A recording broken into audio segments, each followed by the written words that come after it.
I was cornered from in front of me with Mr. Zeminski,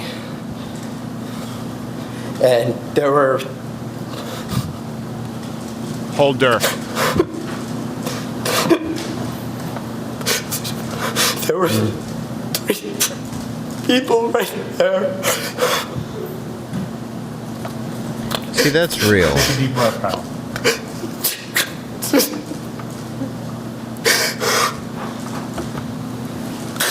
That's what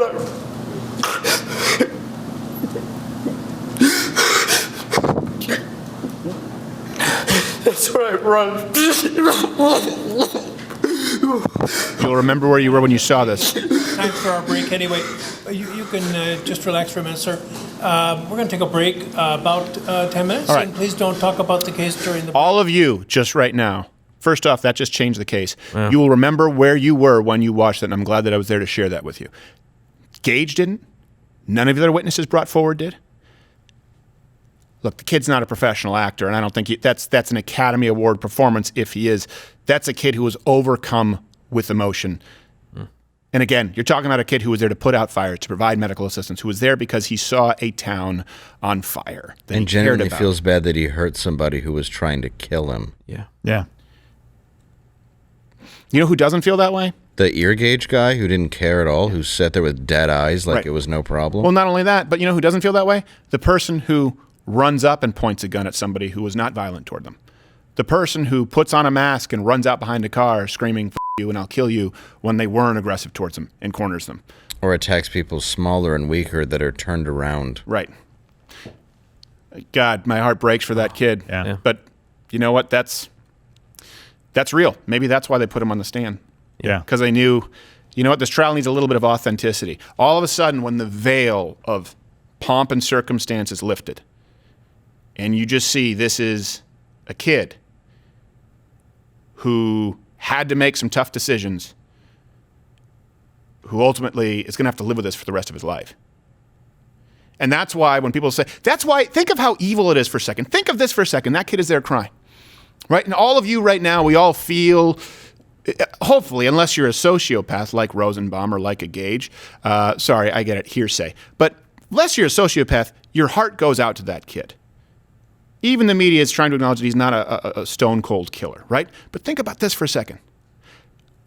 The kid was banned from GoFundMe. Posts praising Kyle Rittenhouse were removed from Facebook, from Twitter, under their guidelines of supporting mass shooting.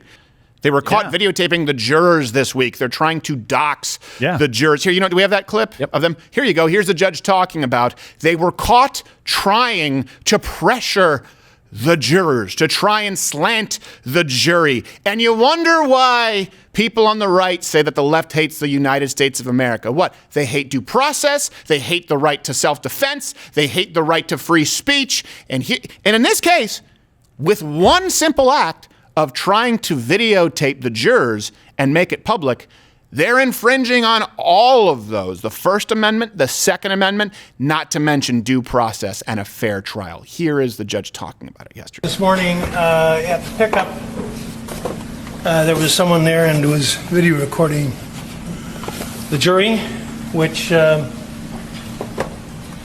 officers approached the person and required him, her, I didn't even ask, to delete the video and return the phone to him.